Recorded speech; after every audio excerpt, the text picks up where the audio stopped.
Ken O'Brien of California Davis. Obviously, the Jets know something that, the people up there don't. Fullback. Hello. Roger Vick. Jeff Lageman. Jets just don't understand the draft all about. Blair Thomas, running back, Penn State. Johnny Mitchell. The New York Jets select tight end from Penn State, Kyle Brady. Vernon Golson. Cleveland's traded the 5th pick to the New York Jets. And with the 5th pick in the 2009 NFL Draft, New York Jets select Mark Sanchez. D. Milner. Dino Smith. Jets select quarterback Christian Hackenberg. Sam Darnold. The New York Jets select Zach Wilson. Future Pro Bowler, Elijah Moore. Michael Carter, running back.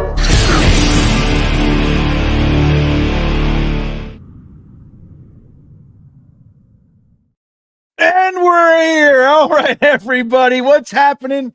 Happy Monday night. Welcome to this week's 10 o'clock mock. I am GreenBean, and that, of course, is the all-knowing Dom C. What is happening tonight, my friend? How you doing? I'm well, GreenBean. I'm still grooving over here from the intro music. That's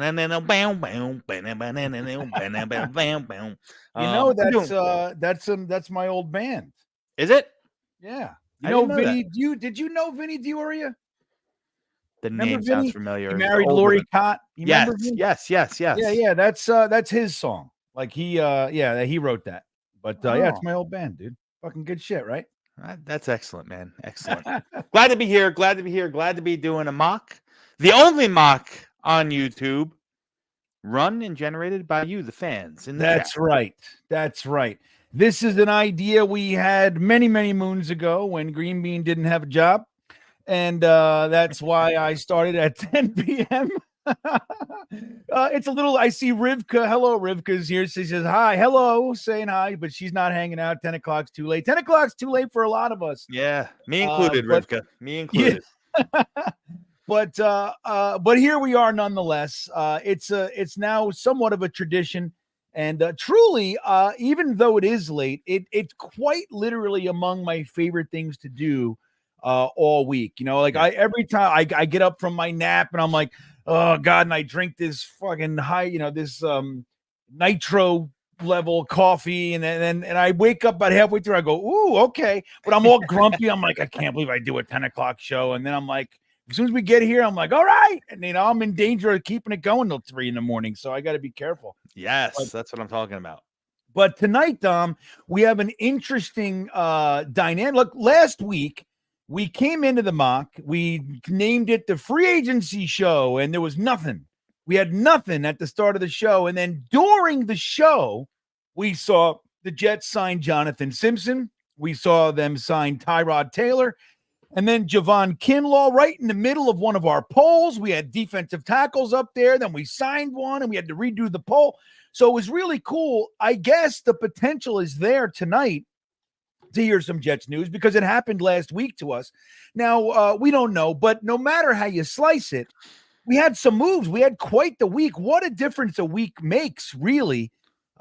So we saw the Jets completely reinvent their offensive line.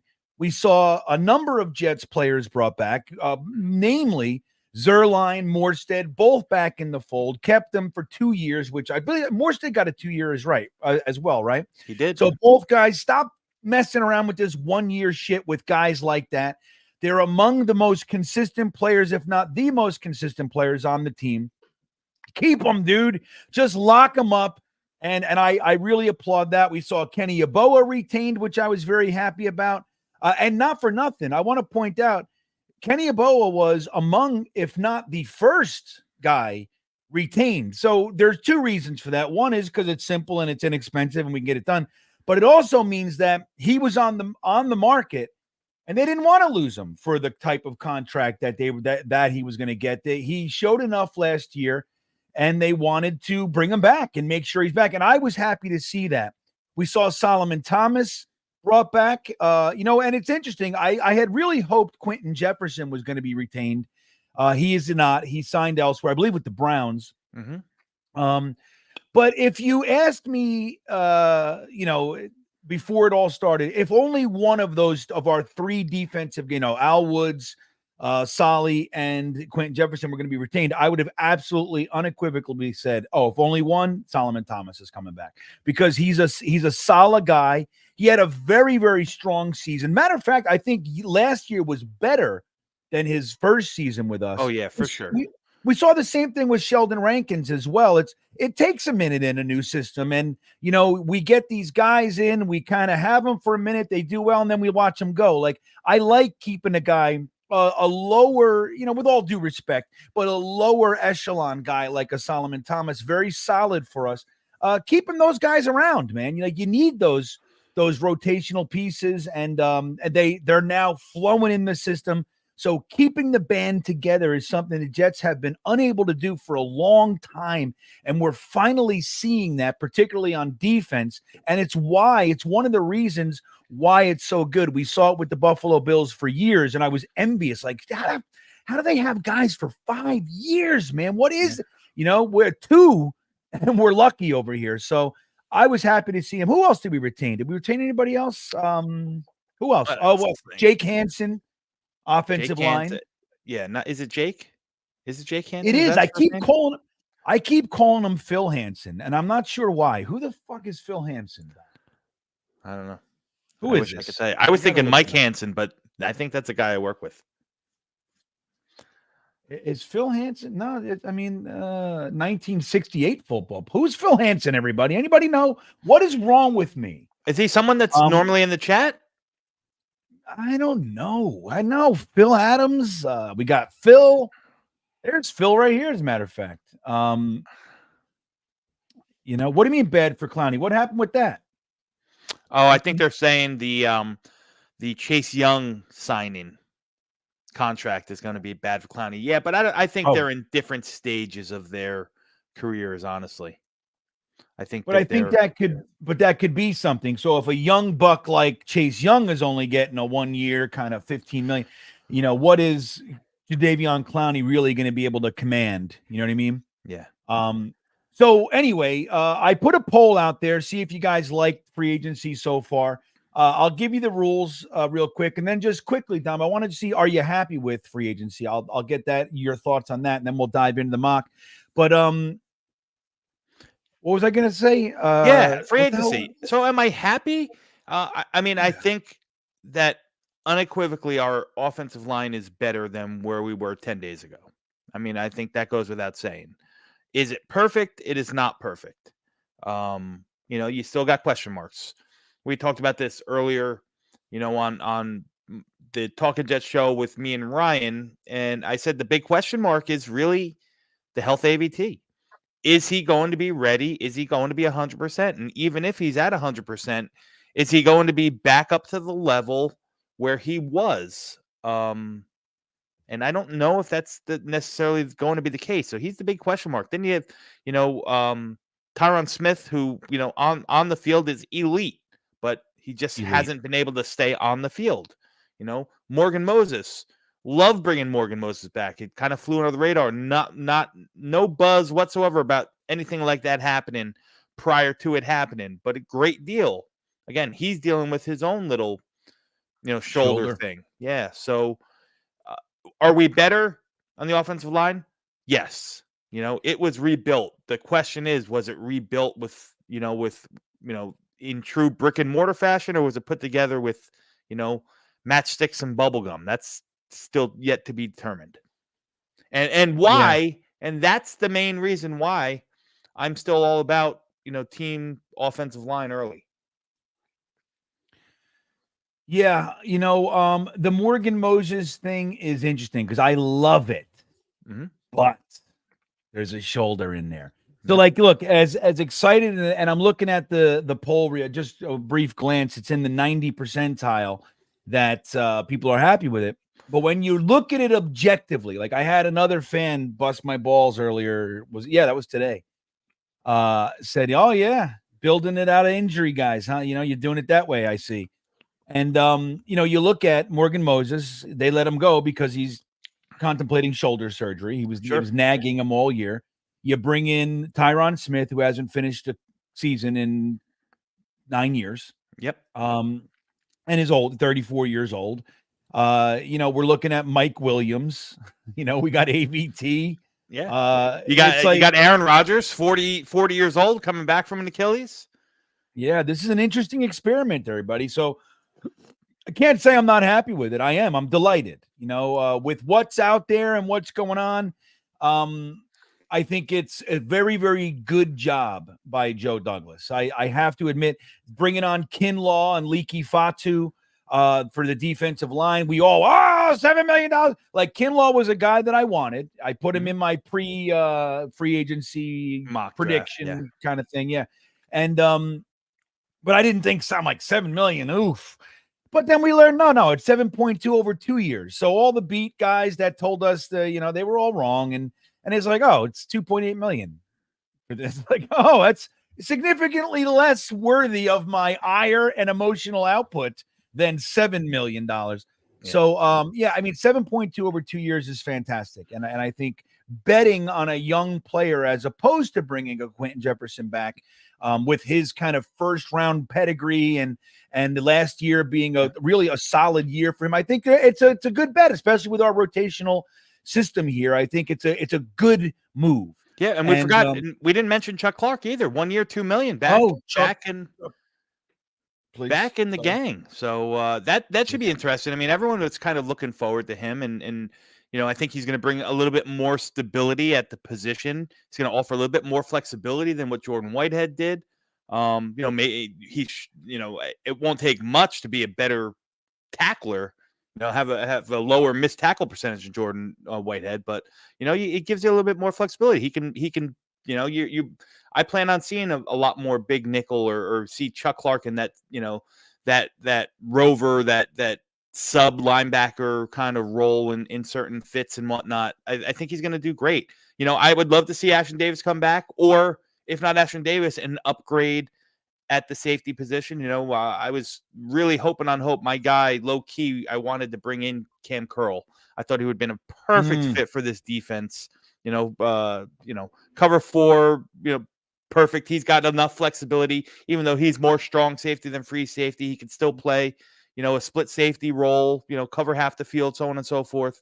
Having a combo of Chuck Clark and Cam Curl and Tony Adams on the field would have been, for me, dynamite, but he went elsewhere. So there's Quandre Diggs out there. Justin Simmons would be a real great get. He's probably going to be too much when it comes down to it. And again, I don't know, fit wise, scheme wise, if he's probably, I think Quandre Diggs is a much better fit for us than Justin Simmons, even though Justin Simmons is a much better player. There's still some areas that I would like to address. Obviously, the big pink elephant in the room is the wide receiver position. Who we bringing in? Is it Mike Williams? Is it Tyler Boyd?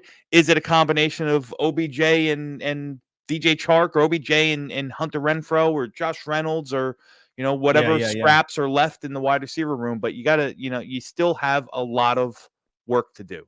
Overall, I agree. I'm happy. There's nothing that blew my mind and saying I can't believe we blew it. I was not one that expected to get Tyron Smith, and him coming in here is, I think, changes the scene a little bit, makes things a little bit more palatable. Yeah, well, and it's going to impact what we do tonight, I would say. And if not, what the Jets are going to really do in the draft. I want to get to Hennessy real quick. Good morning, Hennessy. It's good to see you. Thank you for the super chat. Just when everyone was out on Joe Douglas, he gives us hope again. I hate this damn team. They do it to me every damn offseason. See you at the draft. Dude, let me tell you, I feel it too, my friend. Last year was weird. Outside of Aaron Rodgers, it was really an unspectacular offseason. I really want them to go out and kind of bolster the offensive line. They did nothing. They brought in Wes Schweitzer and Cologne. I was like, this is weak. And we just, so I didn't see, there was nothing really. We brought in Randall Cobb and Alan Lazard. I was like, yeah, okay, fine. But there were other guys I wanted them to shoot for. And then in the draft, so we went into the draft. It was kind of like it was like a weird, subdued kind of offseason for us. Yeah. And then we take Will McDonald, and it was like they did everything they could to kind of, take the excitement out of what is usually the exciting part of the year for our Jets fans. And so this year feels significantly different, Correct. And I'm right there, Hennessy. I'm excited, dude. It's bullshit. They got me. I'm back. I am as excited as I've been in a long time for the Jets. Yeah. And hey, dude, let's just live in the bed that we've made. You know what I mean? We're here. Might as well you might as well be happy when you can. Well, and in the Jets universe, in the Jets Twitter, the fans are it cracks me up, man. A couple years ago, they were building a bronze statue for Joe Douglas. Leading into this offseason, they were spray painting and graffitiing it and shitting on that thing. And now, after the Tyron Smith and a couple little moves and Morgan Moses trade, they're ready to polish that thing back up, So, oh, dude, it is a funny thing. Now people are in Jets Twitter asking for apologies for Joe Douglas. It's a funny world we live in, dude. Like, from day to day, it's we're a pendulum. We're just on the extreme on both. Everything fucking sucks. This is the best. You apologize for saying things suck. Like, that's how we live, man. So hey, listen, everybody. Tonight we're gonna do something fun. Right now we're gonna get into the into the draft. But before we do, I am going to drop Dom C's channel into the chat. Right, I'm gonna pin it right now. I'm gonna put it up top of the chat. Everybody that goes over to Project Prospect with Dom C, the link is there. Subscribe to Dom's channel and write in the chat that what number subscriber you are on. Like you are, I'm number 399, I'm number 426. Whatever it is, everybody's going to be is going to be entered into a contest tonight to win a GreenBean t-shirt. Okay, so I'm going to give away a GreenBean t-shirt of your choice. I recommend the What Would GreenBean Do? That's my favorite to wear. Or a Talking Jets like this one here. Well, I could do that. No, it's going to be GreenBean stuff. Oh, I'm tonight, sorry. That's what yeah. Don't speak out of turn, Dom. Okay. So we'll give away a t-shirt tonight or a Liquid IV. You can make your choice. I have a couple more Liquid IV packs here that I can give away. I got a bunch of flavors, apple and banana and all kinds of weird shit, cotton candy. So everybody that does, let's get Dom some damn subs already. And let's do that. So Sodak checking in. I'm a JD truther and we should re-sign him now, but should we be worried about signing our young guys in the future with all this deferred money? Well, yes. We have some concern, but here's the thing I'll say, Sodak. I'm a firm believer. Let's get through this. Let's just make sure that we know we have Aaron Rodgers this year. Yes, he's talking about playing 4 more years. Let's get through this season. Keep the guy upright. Give him some receivers and weapons to use to get the ball to. Let's get ourselves a winning season and see where it goes. Everything else is moot. This whole regime could be gone if it doesn't work this year. So let's just do that, and we'll deal with next year. The good news is the Jets have projected over $100 million of cap space next year. Now, that changes with some signings, but we have a significantly different situation next year, and we can do significantly different moves. So that's what I would say. So let me, Dom, drop but thank you, Sodak. Drop the mock in there. Here's the rules, guys. Here's what we do. If you haven't been here before. Oh, Jake Assman in the house. What's up, dude? We got to get you on one of these, man. I'd love to see to hear Jake's take throughout the process here. But good to see you, my friend. Jake, so here's what's that? Yo, we're going with Jake. I told Jake, thanks for being here, man. Just like all you guys. Yeah. There's 515 people here at 10 o'clock on a Monday. I mean, who's got it better than us, man? It's crazy. All right, here's what we do. So we have the simulator up. Dom and I are going to discuss different players and picks. We look in the chat as best we can to see some of your ideas and stuff. But we're going to throw up 4 players at each position, at each draft spot. And you guys I'll drop the poll in there. You guys vote on the poll. I give 90 seconds per poll. and then the winner is our selection. And we go through the draft that way. But we're going to start tonight with did we want to start with a potential trade back, Dom? Did we want to do that? We can talk about it when we're on the clock, man. Okay. So we'll talk about it when we're on the clock. But that's how the system goes.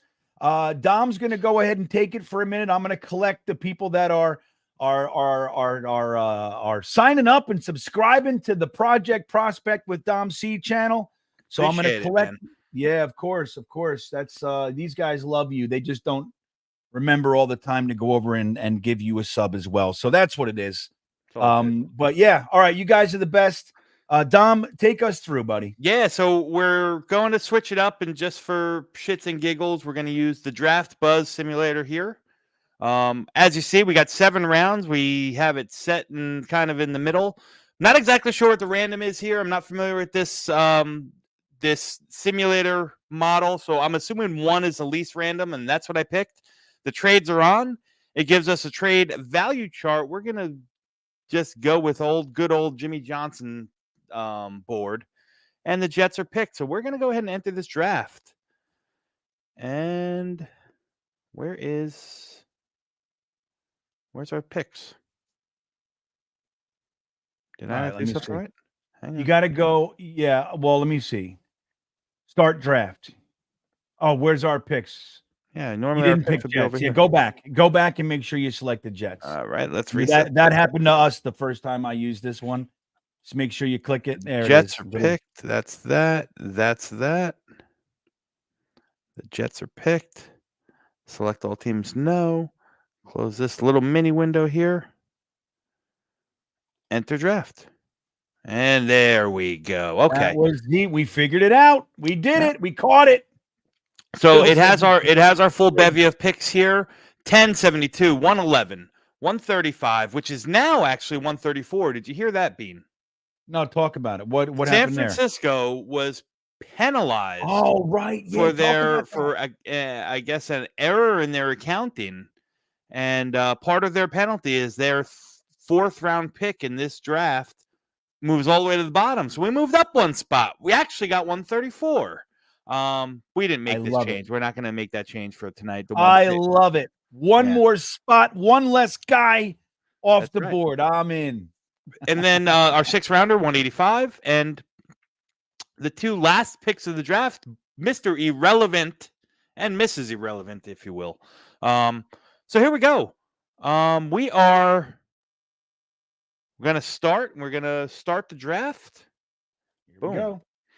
And it's Caleb, it's Harrison, it's May, it's Neighbors, it's Alt, Jaden Daniels, Brock Bowers, Michael Penix. Oh, who took Michael Penix? A team took Michael Penix. Here, can I close this? Let me minimize before we look at these. And I'll go through these again. If you take Penix out of here and subbed in J.J. McCarthy, I'd say that these 9 players, no matter in what order they went, or 8 of these 9 players are guys that are going to be off the boards. And for me, here in this situation, I'm actually a little bit happy because Brock Bowers is out of the equation, right? I'm not a Brock Bowers hater, guys. I'm all for adding him. But for me, if we keep the draft picks as it is at 10 and 72, Brock Bowers I can't wrap my head around an idea where he would work because you really live 72. You're still going to get a good wide receiver, right? But then you're going to, the tackle market really falls off a cliff. So you're then getting a weapon in Bowers and really like a 3rd or 4th tier kind of more so developmental tackle if you're lucky. Whereas if we went, either weapon or and we're going to have a talk about Odunze here, I'm sure. But to me, it's still, if you keep these picks, it's still got to be offensive line wide receiver. I think that's the best value. But I digress. Bowers is off the board to Tennessee, and Penix is the quarterback, not J.J. McCarthy. And then Olufashanu goes to the Bears. So that leaves us up on the clock here. And the only name of the 9 that's available that I didn't think would be available is one Mr. Rome Odunze. So that's going to be a conversation because now you have a legitimate weapon here at 10, or you can still go the offensive line route, which still makes sense even with Rome Odunze on the board for me, or you can trade. And we do have some offers here. So let's look at what these offers. You're right. So that's how we'll do it. Well, let's look at the offers. So Raiders, and that's one that we've discussed. What are they offering here? They're offering us 13 and Christian Wilkins to go for 10. We're going to reject that one. Let's try to keep it somewhat realistic. And here's an interesting one from the Niners. They offer us 31, their 4th round pick, and a 1st and a 2nd plus Devondre Campbell next year, or plus Devondre Campbell all to get up to 10. Let's see this one. Carolina, they're offering us 33, 39, 101, and a 2nd and 3rd next year. Okay, wow, so we move out of the 1st. We move completely out of the 1st, yes. And then the Dolphins, they offer a 1st, a 6th, no, a 1st and 2 6ths, a 1st and a 3rd next year. See, listen, value-wise, something like this does make sense, but for what we do here in the Monday Night Mock, we say screw next year's picks. Right. It's nice. It's fun to throw it in, but it's not right. It takes all the fun out of our night, Dom. What the fuck we want to do that for? We don't want to do that. Yeah. So I don't know, guys. I'll throw a poll out there. Let me end this poll. 93% of you guys are happy with free agency so far. I think that's appropriate. 6% saying I don't like it. Yeah. I want a receiver, and I think you should want a receiver, but I think a receiver's coming, everybody. So let's just say we're gonna go the first one is ridiculous. So we got the Niners. So you got the Niners, which takes us down to 31. We add a 4th, and we get 2 picks next year into Devondre Campbell for 10. The Raiders one, we can't really honor. We can't really do that one. No. We can. So I got the Niners, the Dolphins, and whoever else that was. I put them in there for the Carolina one is interesting. You get 2 seconds, which are 2 high seconds, but you trade completely out of the 1st round. Also, you get 101, so that would give us 2 seconds, a 3rd, and 3/4. 2 of the 4ths would be, so we'd have 5 picks in the top 100 plus 130, plus 135, or 5 picks in the top 111 plus 135. Hey, let me just tell you, Dom, we got you somewhere in the area of at least 30 new subs here. I appreciate it, guys. I didn't expect that. First off, don't think it was planned. I didn't tell him. I appreciate it, man. I'm not one to go begging and doing out there. I put the content out because I like to. I enjoy it. It's either I talk to my wife about this stuff or I talk to you guys. And, the wife is incredibly great. By the way, the wife is sending all the new subs cookies for getting Tom to shut the hell up in she's bed. The most patient woman in this world. And, there's to me, I check sometimes to see if she has her earbuds in because I would be bored listening to me. Yeah. Just so we know, if you guys don't see your number, don't worry about it. Just say I subbed. I'll catch it. But I'm just trying to see. I just want to see where we go as best we can. If you're able to do it, what you do is you sub and you refresh, and then you'll see the most recent number. That's the number that you should be. But I see 2 people are like, I'm 423. I'm 423. It's fine. Don't worry. That's not going to be the decider. And we'll do the draft, the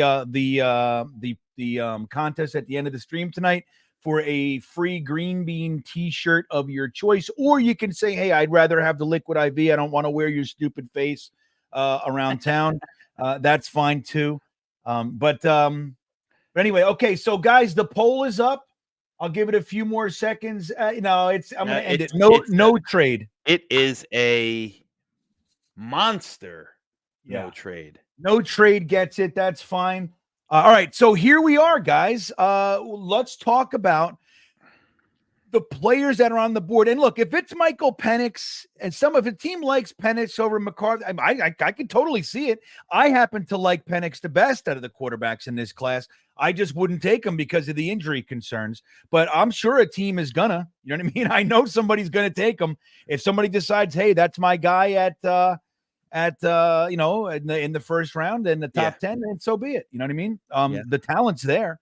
So quarterbacks, you got to take the idea of, quarterbacks' perceived value in the draft class and throw it right out the window, because quarterbacks always get reached for and always go higher than where they might slot in throughout the draft class. There's a good chance you're going to see Bo Nix taken in the top 15 of this class. He's not a top 15. He's not a top 15 player in this class, period. Yeah. You know what I mean? Well, let me just say this. We got to iron this out. I don't know what I can't imagine what other beard rivals my beard in Jets content. I mean, it's a small, if we're talking about Nick Shine, I'm going to ban you, Scott Foster, because that is unallowed. Now, if it's somebody else, we'll have this discussion. It cannot be Nick. I'm telling you right now. There's no way I have the number one beard in Jets content. There's no doubt in my mind. All right, so let's talk about the players. So now, again, we're going to use our free agents. Look, we signed offensive linemen, but there's still a significant justification to take an out. Look, Morgan Moses with the shoulder, Tyron Smith with the, his inability to finish the season. And guys, even without that, when's the last time a Jets offensive line has stayed healthy all year? So it's not an unwise choice to take a tackle. On top of that, they're both on 1-year contracts, so there's that as well. So I wouldn't discount it, but weapon is definitely in there. Is Brock Bowers taken? He's taken already. He's gone. He's gone. So I would say really the discussion here is 3. Or not. I mean, I know you want to put 4, but yeah, it's wide receiver in Roma Dunze. It's whatever lineman you want out of these top 3, or the 4th option, if you want to do this, and we don't have to, is we can try to make a trade to go down. I don't think we have to do that. We can play this out as if we're going to go offensive lineman here. We're going to go wide receiver. Now, I will say, so let's throw up 2 wide receivers and 2 offensive linemen. So we'll do Romo Dunze. What do you think, Brian Thomas Jr.? Yeah, I mean, consensus, he's probably the next best. Again, not my next favorite, but he's probably the consensus next best. AD Mitchell is my next favorite. Oh, interesting. I gotta look at that. Yeah, I got to take a look into that. I prefer Brian Thomas which well, which a lot of people do, and I have no, I'm not saying he's a bad player. I just happen to really like I get it. I get it. All right, but let's throw. So we're gonna put Romo Dunze, Brian Thomas Jr. up there. What do we got? Fuaga.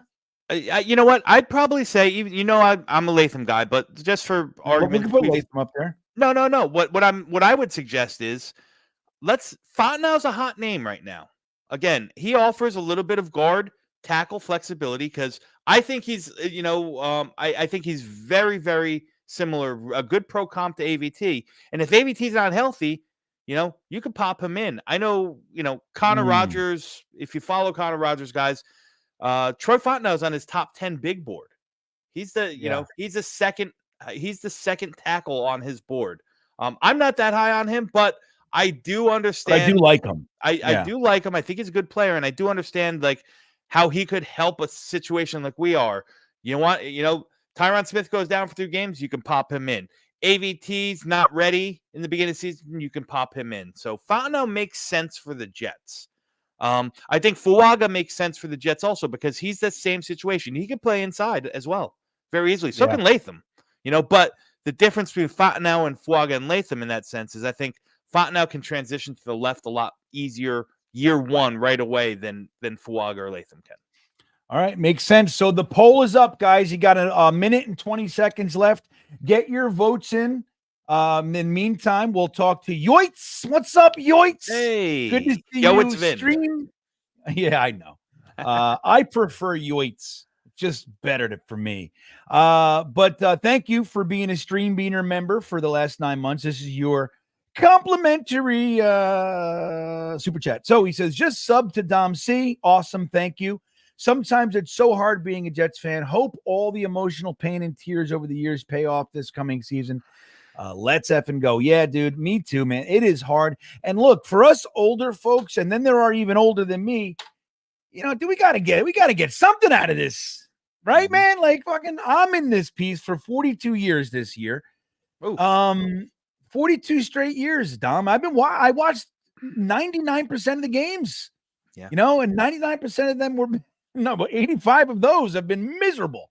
So yeah, we got to get something. It is hard, Vin. You know, it's just one of those things, man. It is. I maintain nobody has the experience we have.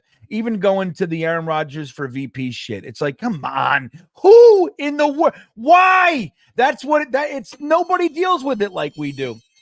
So the timer is up. Let's end the poll and see where we are. Looks like maybe Romo Dunze is coming to town. Yep, 42% Romo Dunze. Talisi Fwanga comes in second, 26%, and then Fontenot, 24%, and then Brian Thomas got a measly 6%. So we get ourselves a wide receiver, everybody. Now we can also entertain, if we want, since I have it set slowly. If there's somebody that's dropping in the second round, we can also entertain a second, a move up if you want. So right now we got a target, guys. We got Roma Dunze. He's going to be he's got that prototypical X build. He's going to be on the outside opposite of Garrett Wilson. Welcome to the team, Rome. There it is. So Jay Taylor checking in. Thank you. He says, hey, I was just watching Dom on Talking Jets. Happy to be here hanging out. Got to say, I'd love to see the Jets trade down and take an offensive line. What do you guys think? Well, I think that idea is growing because now that we don't need, right? Like we don't need the offensive tackle. It still makes sense to take one. Again, I have no issue with Weapon, Bowers, Odunze, whoever. Yeah, but they're going quick though, man. Yeah, but if you slide down and take, a Fontenot, a Mims, a Latham if he's there, it makes perfect sense. If you can recoup a third or a second and still get one of those guys, I think it's a brilliant move. I think it's great. It's a great utilization of free agency to create that ability to do so. You don't feel like, oh, I got a great trade offer here, but I need this guy. You know what I mean? It's a much better position to be in. Not that you wouldn't still choose to do that if if an alt or a neighbor slides down, I don't think it would take a lot to move me, quite frankly. But if neighbors is there, it's not even a question. You'll figure it out. But I've said it before. I'll say it again. There's two guys from 10. There's two guys that I would trade up for in this class, and that's Marvin Harrison or neighbors. That's it. Not even an alt, because I think you can still stick and not give up capital. You're not going to find guys like Neighbors and Marvin Harrison anywhere in this draft. Yeah. So that's the whole thing. It's like, you gotta pay attention to what's really there. And sometimes you can get caught up in value and shit like that. We want players too. Yeah. So I just want to point something out to you, Bean, and point something out to everyone here.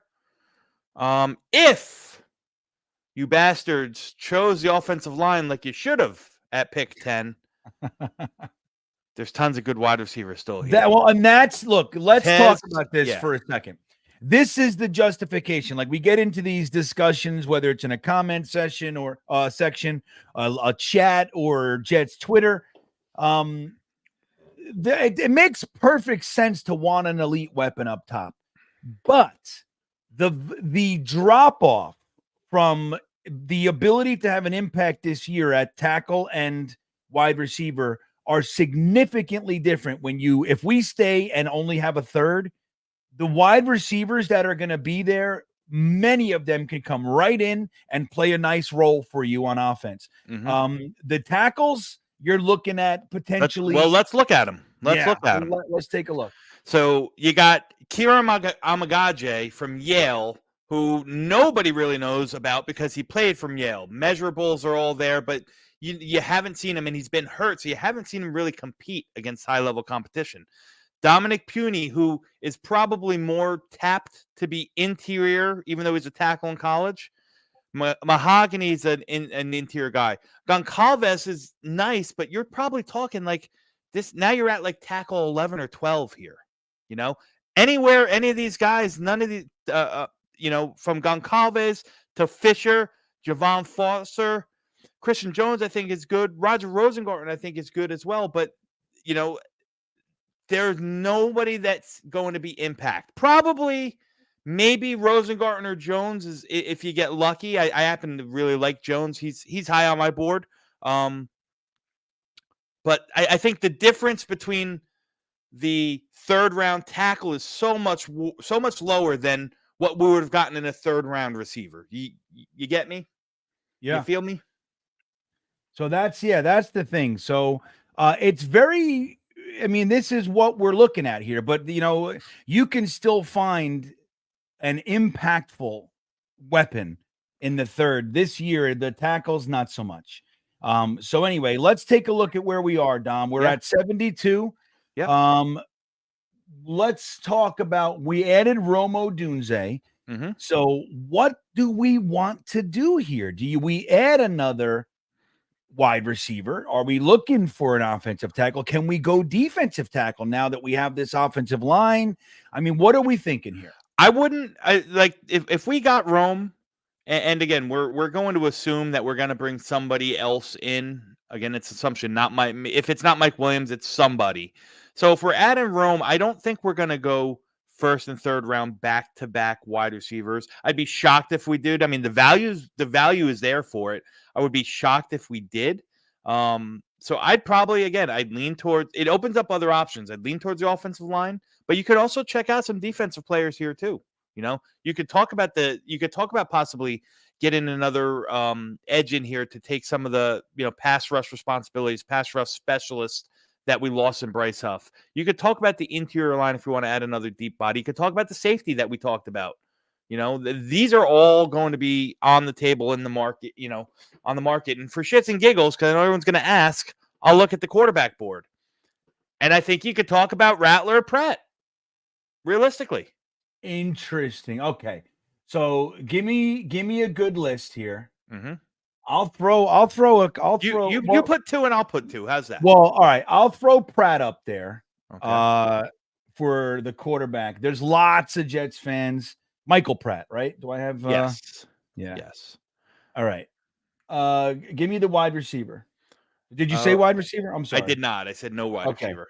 I'll give you two O linemen who I think are real good players, and that's Christian Jones and Roger Rosengarten. I think they're both tackles.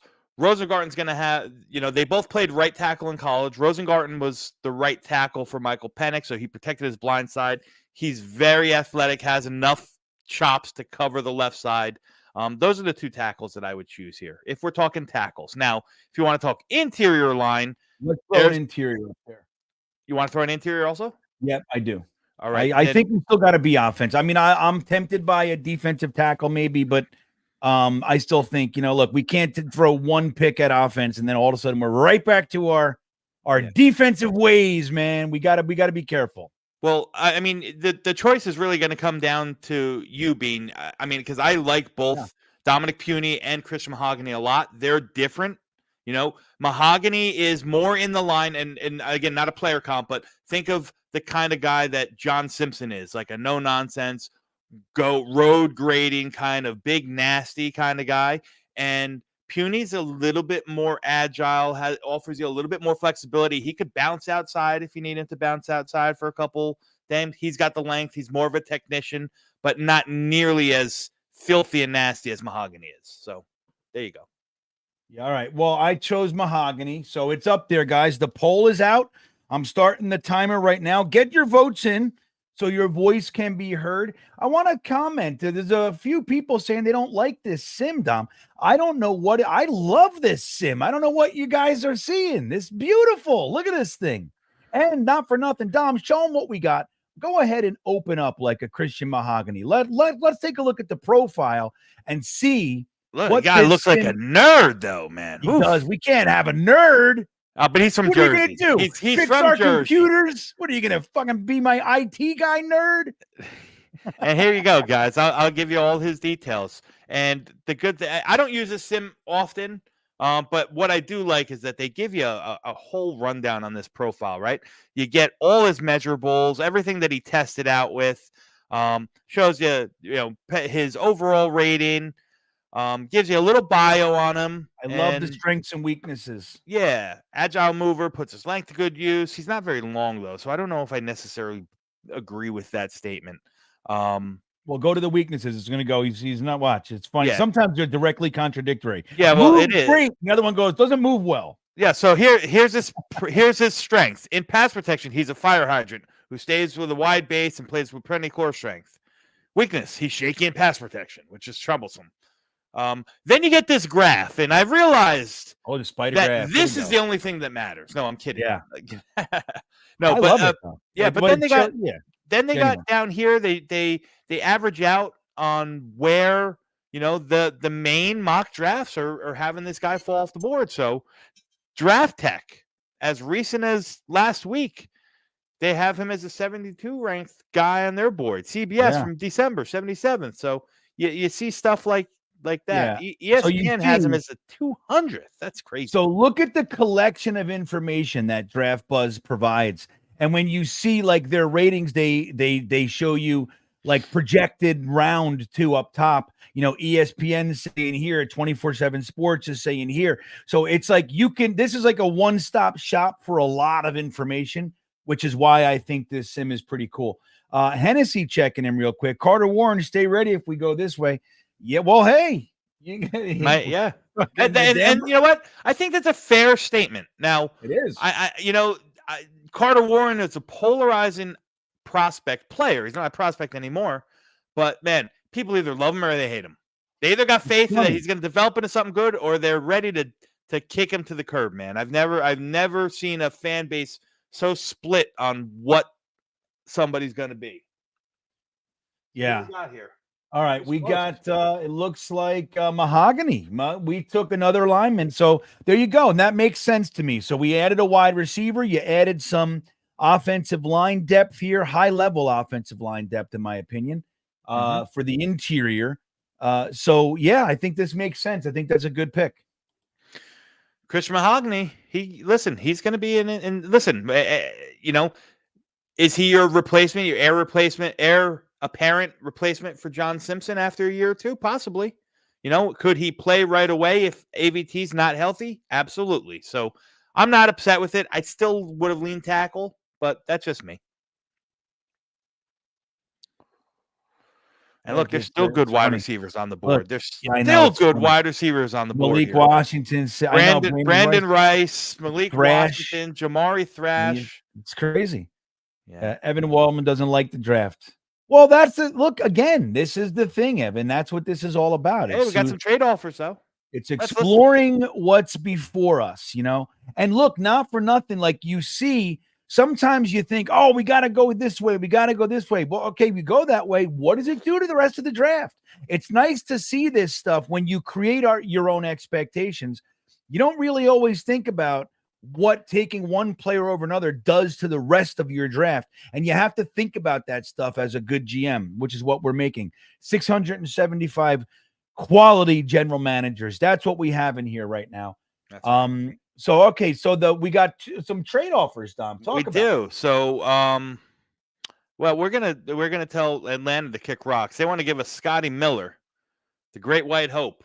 Scotty Miller, plus a 7th rounder and a 4th rounder next year. We're not interested in that one. We're not interested. No. Detroit wants to go a 5th, a 6th, and a bunch of late picks next year. We're not interested. So the Eagles want us to trade down. What are we at? 111. So they want us to go down to 120, and we'll gain an extra 6th round pick plus a 5th next year. That's not terrible. We got to look at the board first. And the Raiders want us to go down 2 and pick up a 6 next year. That's probably the best value, but we don't care about that. Doesn't do anything for us now. But they want us to go to 112, and they'll give us a 6th rounder next year. Again, all right, so I'm going to put it up there. Eagles and no trade. So those are the only ones that make sense for our purposes tonight. And I'll show everyone the Eagles trade again. Yeah. The poll is up there, guys. Yeah, so we're going from 111 to 120 and gaining, in essence, we're gaining 210. So we're getting an extra 6th round pick. But I'll minimize before you guys make your decisions and show you who's on the board here. Now, my favorite, my guy went 1 pick before us here. Cole Bishop. I love him. But you got some good. You still got some good running back depth. You got a bunch of it. You got Jarvis Brownlee Jr., who, you know what I say about cornerbacks in this draft class, Bean. We're gonna take one. Yeah. We're You gonna gotta take one. This would be the guy. If that was the way we went, this would be the guy I picked. I think he's gonna be a second-round pick, if I'm being honest with all of us. So I don't think he'd make it here. But you got really good running backs on the board, and Ray Davis and Braylon Anderson. You got Mekhi Wingo if you want a big body, another rotational piece on the inside. Cedric Ray, probably one of the best linebackers left. You still got Spencer Rattler. Yes, you got Tyler Davis, another one tech. Theo Johnson, for those who want, or the Brock Bauer fans, if you want to get a tight end, Theo's just as good. He's my tight end 3 in the class. I mean, he's legit. I said let's Spencer see. Rattler. Let's see where we are here. We got no trade, Dom. So 60% of Jets fans say no trade. So we're looking at the poll for the players here at pick 111, everybody. So we got ourselves a wide receiver and an interior offensive lineman. What do we want to do? Let's add that tight end. So we have Theo Johnson. Okay. I want to look at the edge and see. Oh yeah, you got. Listen, I think you got some good edges here that you got to consider. I know people won't like it, but now you're not feeling like we need a defensive tackle all of a sudden, are you? You think we still need? Well, I mean, so with Solomon and Kinlaw in the rotation, right? Even though Solomon's 1 year and Fotu, I don't expect a lot of snap percentage from Fotu. But I could consider it, but I don't think it's as big of a need anymore, to be honest with you. I think an extra edge rusher might be more of a need. I still think that we can look in the offensive line as well. You still got Christian Jones and Roger Rosengarten, who made it into the 4th round. That's crazy. Interesting. Okay. So I'm going to throw I'm going to throw Christian Jones up there. I'm going to keep the offensive line thing going. Okay. He's a tackle. All right. So we have the tight end up there. Let's add the estimates up there. Let's look at the running backs. Oh, you got Braylon Allen. You got Isaac Guerrero, who was the combine darling. He was the guy who flew up and down the field. But Braylon Allen is the antithesis to Isaac Guerrero. He's the big bruising back, 240 pounds. Doesn't have the second gear, but and then Ray Davis is a combination of both of them. Ray Davis might be the best true running back on the board of the guys we talked about. I think he's the guy who has the most 3-down capabilities. However, you're drafting a guy who's 24 years old already. So if that matters to you, then that's a thing. Okay, so and then I'd also put Spencer Rattler up there, or Pratt, whichever one you want to put. The quarterbacks are still there. I don't know who's going, but these guys are dropping, man. All right, so we got an interesting collection here for you guys. So we got Theo Johnson, tight end. I don't know if I like the tight end here. Brock Bowers is a specific thing. He's looked at as more a wide receiver. Our tight end room is take him off then. Let's look at a defensive tackle. I see a few people asking for defensive tackle. In here, we have a running back. We got an offensive tackle. We got a quarterback. And here's the thing: is that I mean, Mekhi Wingo is good, but I don't know if there's anyone like if you put any of these defensive tackles. My opinion only being, if you put any of these defensive tackles on that poll, they're going to be 4 of 4. Those other guys are really worth it. I mean, I'm fine with you going with 3 guys here, to be honest with you. Well, I'd like to throw a 4th up there for everybody. I would put Tyler Davis. All right. Let's go Tyler Davis. The defensive tackle. All right, guys. The poll is up. I'll start the timer for you. Get your votes in there. I can already feel it. Even though there's such a significant portion of Jet Nation that wants to go wide receiver in the first, what it does to the rest of the draft, buddy, is it makes it a draft that everybody's going to hate. And that's what people don't think about. I can already feel it in the chat. They're like, it's so fucking... Mondays are busy days. Yeah, Mondays are busy days for me. You know, I do 3 shows on Monday. I co-host 3 separate shows. And this morning with Boy Green, we also did a mock, a post round mock, with kind of that in mind. Went wide receiver first. We traded down. I took Brian Thomas, and then in the second round, like, you know, we went for the tackle. We ended up with Patrick Paul. And there's just something different when it hits Brian Thomas and Patrick Paul than it does hitting Fashanu and Roman Wilson or something like that. You know what I mean? The value is just not there. And I think this is showing the same thing. Although Odunze is great, you know, the rest of it kind of doesn't carry the same amount of oomph. It's true. And it's a funny thing because this is what was happening in 2020. Now, obviously, with hindsight, it is what it is. But when we did this exercise in 2020 with the tackles versus the wide receivers, there was the CeeDee Lambs, the Judys, the Ruggs, the Jeffersons, all those guys.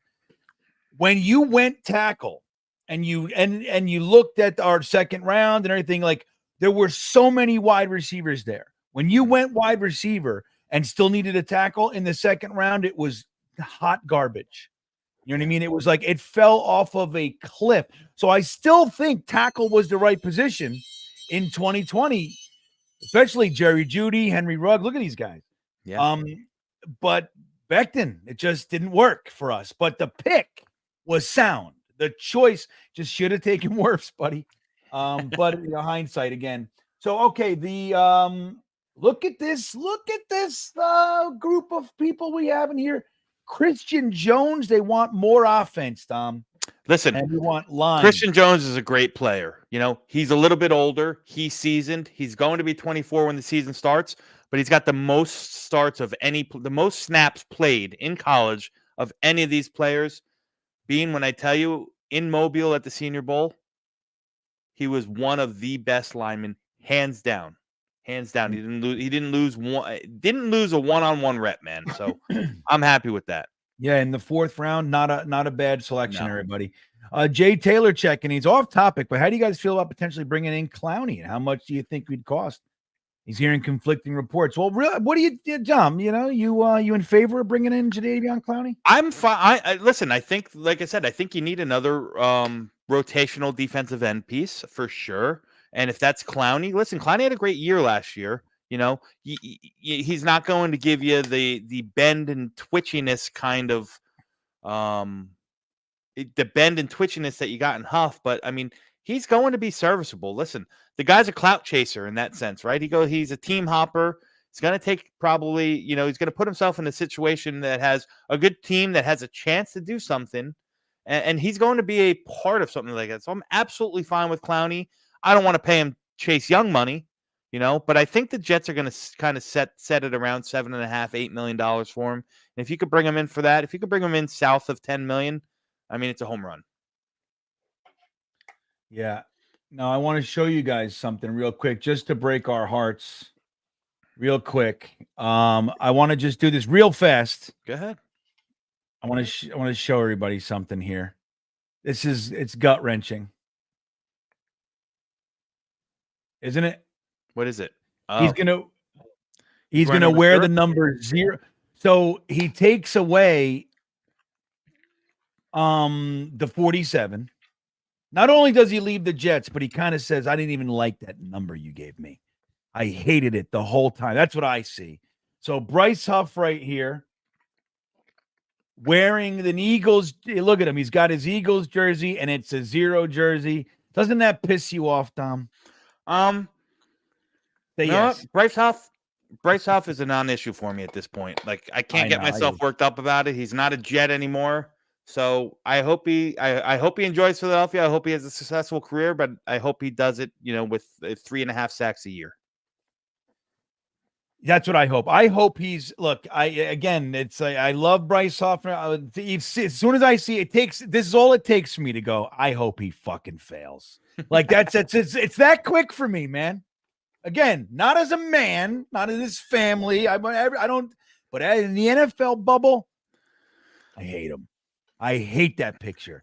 I hate that picture almost as much as I hated the Keyshawn Johnson Sports Illustrated cover with him in the Tampa Bay Buccaneers jersey. I wanted to punch somebody square in the face when I first saw that. But yeah, man, That one bothered me. Okay, let's get back to the mock here, Dom. Yeah, so we got 4 trade offers. We're not going to entertain this one. They want us to go from the 4th to the 7th. Another 4th to the 7th. They want to give us a 4th next year. And well, we're not taking any. We're going to reject all those trade offers. So we're back on the board here. And look at that. Roger Rosengarten is still on the board. Unbelievable. I would have taken him in the 3rd round. Mason McCormick, small school kid, going to be a big-time player in the next level. Just a big, nasty old country boy, man. He's going to be really good. But we're going to shy away from the offensive line here. I think we've retooled here with a guard and a tackle in rounds 3 and 4. Absolutely. We need to look at the running back depth here. Look at the running backs. Okay, this is pick. What number is this? 35. 135. Yeah. All right, and this is because we traded for Morgan Moses. This is the pick swap, everybody. Correct. This is where it puts us. Okay, let's look at the running backs. Who do we got? You really got 3 guys maybe that I'd consider here. And 2 of them are 2 of them are probably, this is the landing spot round here, late 4th, early 5th. One of them might be a little bit of a reach, but it's a guy that I happen to like. Isaiah Davis, another small school kid, South Dakota State. Nasty. He was a 3-down back there. Big guy, carries a good frame, 6'1", 210, 220. Guy loves pass protection. He'll tell you flat out, I love to lay out an edge when they're running, man. That to me gets my juices running. Like, he takes pride in it. He's going to be a good rotational piece. Dylan Laube, interesting kid, small school, New Hampshire, Long Island boy, born and raised in Long Island. Again, older prospect. They call him the dollar store CMC, man. In college, 1,000 yards rushing, 1,000 yard rushing, and just about 1,000 yards receiving for 3 consecutive years. So he's that kind of back. They had him in Mobile. They had him split out, work with the wide receivers as well. Can run routes. Laube's a special talent in that sense. And then Dylan Johnson, who might not have the athletic ability as some of these other guys, but he's going to be your grinded out, dirty yards, kind of big old bruising style running back. Think Chris Ivory. That's what I think of with Dylan Johnson. Oh man, I miss Chris Ivory. If that guy could stay healthy, geesh. But let's I'll keep it to Isaiah Davis and Dylan Laube. Okay. Let's get into the safeties and maybe even a cornerback. Because that's going to be an area that we look at, no doubt in my mind. But big fella, quickly, Jalen Wright's his guy. Realistically, Dom, where do you see him landing? Listen, it's such an anomaly. I don't know I don't think that you're going to see a lot of running backs up the board very high. But somebody's going to fall in love with the skill set that Wright has. He has a second gear, so on and so forth.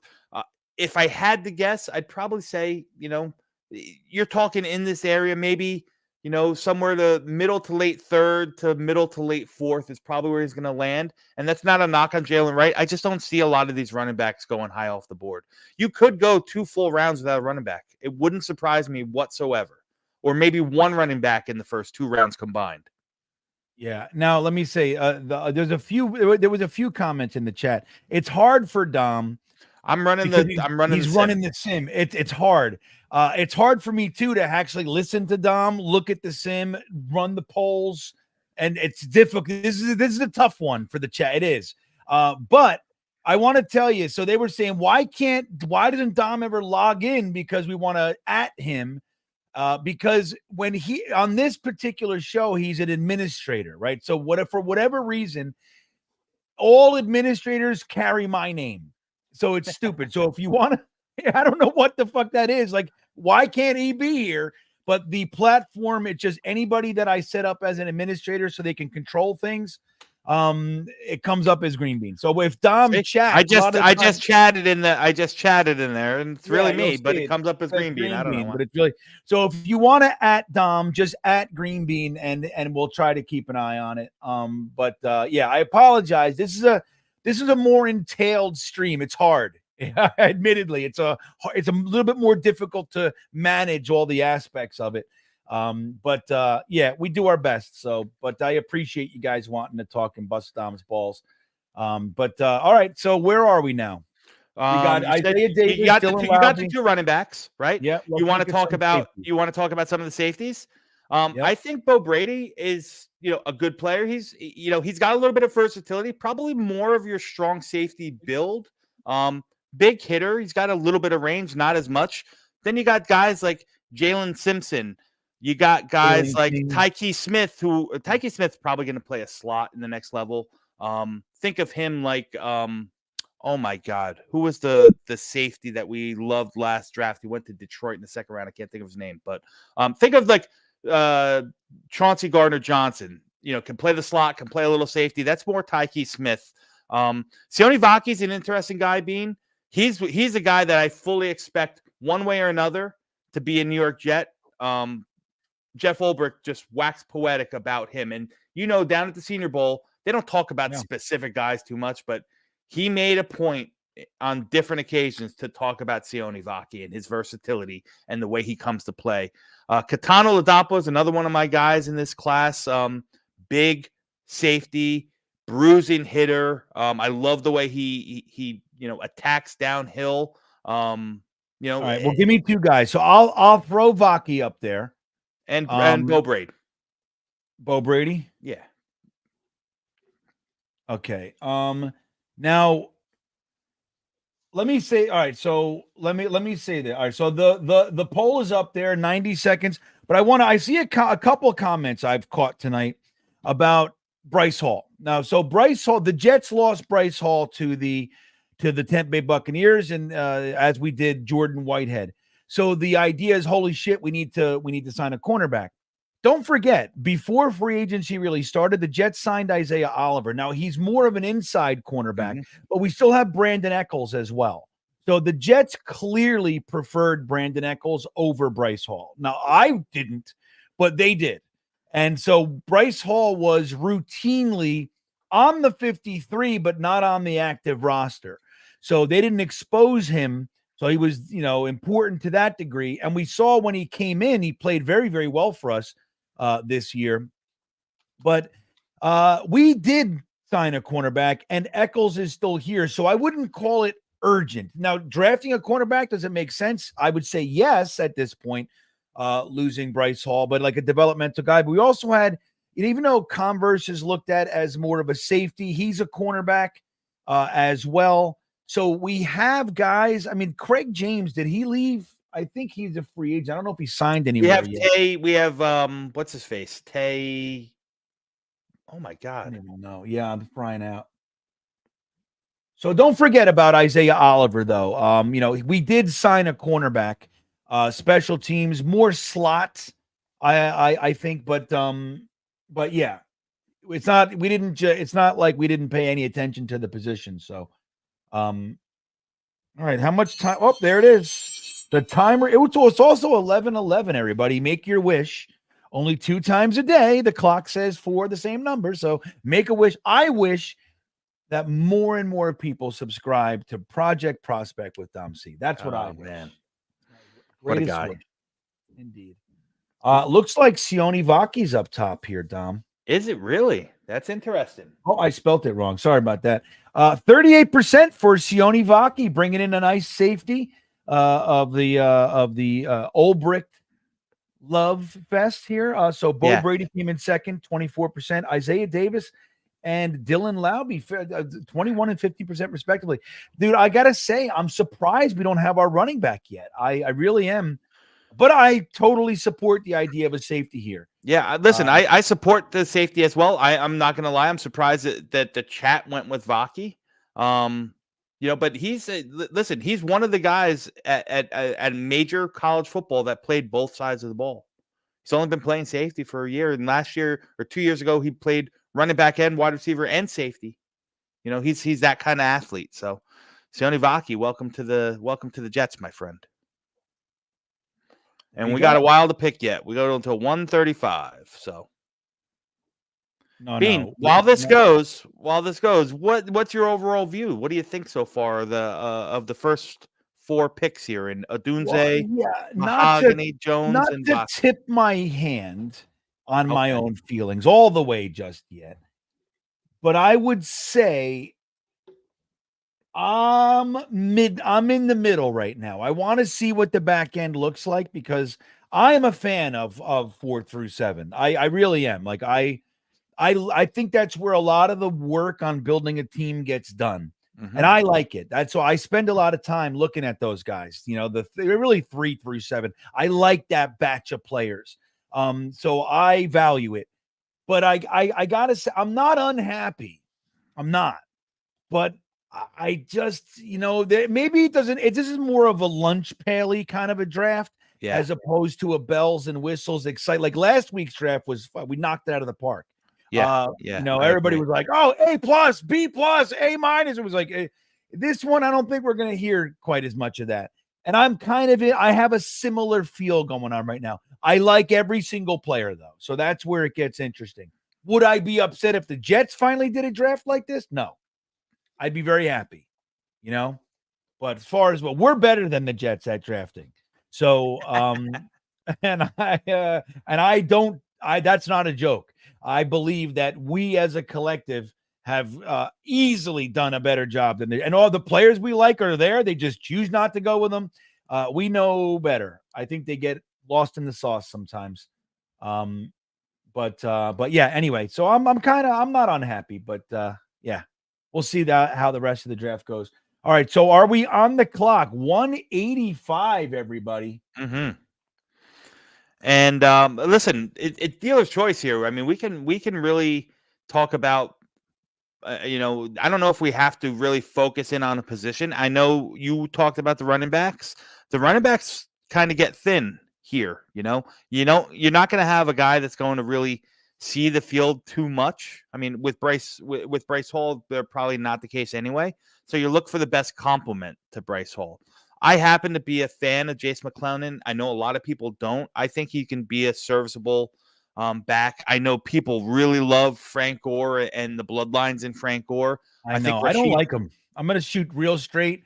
I know the bloodline, and he might even be able to carry, just that might be enough to will him into success. It's in his genes, so who knows? But I gotta be honest. I watched him just what was it? Maybe a week ago, like Tuesday. Yeah. I was like, let me take a look because people are saying I love that. I don't love him. Yeah, he's not my favorite either. Like even though he's hurt, I happen to like Rasheen Ali a lot more than I do Gore. I happen to like McClellan a lot more. These guys, there's nothing really here that really pushes me over the top to lean running back. I'd probably shy away. Throw one up. So who's our guy? We'll throw one up there. Jace McClellan. Whichever Bean. I have no. There's Carson Steele. Why don't you put your guy Carson up there? You love him. All right, I'm gonna throw Carson Steele up there. Yeah, that's my guy. Now, dude, I'm telling you, I have a feeling the Jets like him, and that feeling is because I made him up.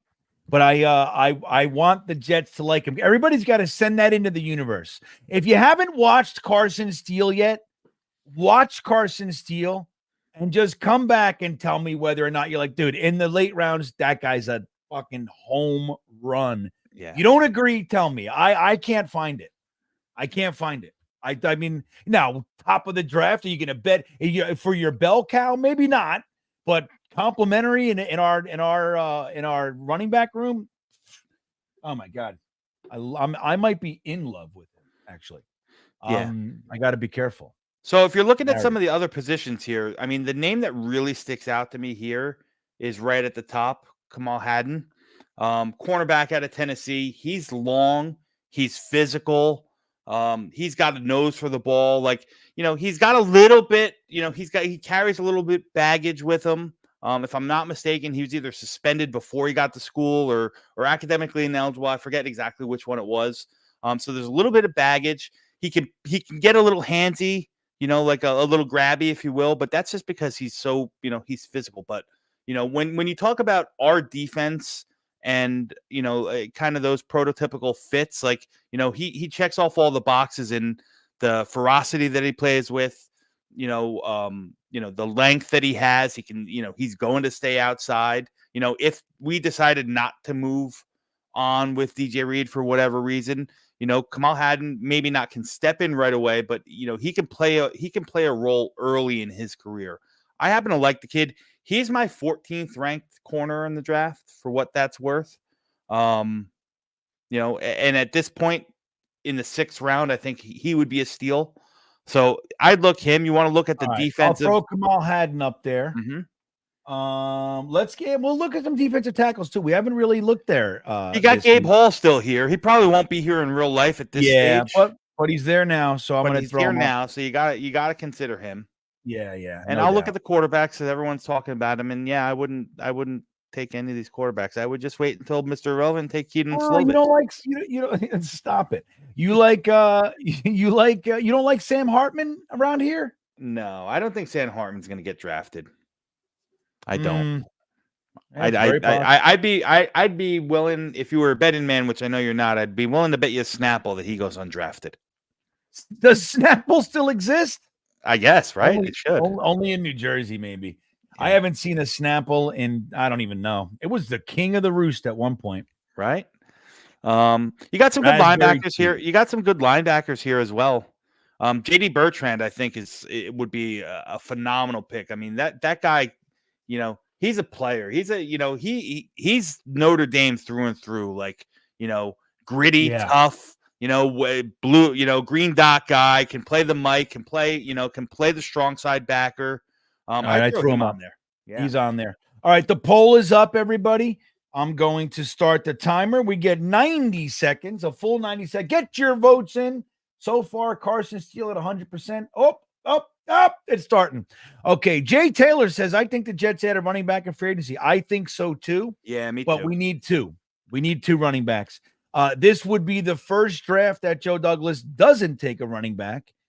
He's done it every single year. With P. Ryan, Michael Carter, Izzy Banaconda, Bryce Hall, Breece Hall. Breece there. I'm like, who's the fuck's the other guy he took? Breece Hall. I think it's a safe bet. To think that we're going to add one, but I believe that we're going to add a running back in free agency as well. I think that's smart. I think it's good to get a vet. I'm upset that AJ Dillon went elsewhere. I think he would have just been perfect. Exactly what you need. He adds so much, man. He wasn't my favorite. I don't know. I don't know. I think he's more. And listen, maybe he would have been a good fit for the Jets because I think Green Bay tried to fit a square peg into a round hole. He's just not an outside zone guy. He's more of a power gap kind of run straight, get your yards, get your 3-4 yards a carry and move it on. So, big fella. There you go. Yeah, well, right. So your guy's on the board there, big fella. So I know at least one vote of that 21% he's currently carrying is the big fella. I hear you. I think, look, there's a couple reasons. Number one, where I'm looking for the spelling, right? I'm looking for tough yards, but I'm looking for that straight line that he carries. I'm also looking for the ability in the pass game and the relationship to Aaron Rodgers. So there's a lot of benefits. I would have liked to see it. I don't know who else there's really. Joey Arts put an interesting name that I didn't even think about. Damian Harris. He's a guy that could spell. Now, I know he got hurt last year. I don't know. I don't remember Damian what the injury was. Yeah, I like Damian Harris, actually. I don't like Damian Harris because he's been a shitty Patriot, but I like the idea of Damian. Yeah, sure. Right. Yeah. Stud City wants to bring back Dalvin Cook. What do you think about that, Bean? Yeah, that sounds like a slam dunk move. I know he's got to be kidding, Stud City. Yeah.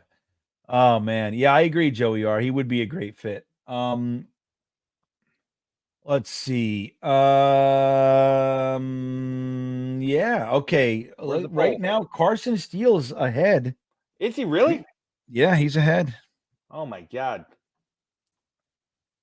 Dude, you're going to tell me you don't like Carson Steele? I'm going to tell you I don't like Carson Steele.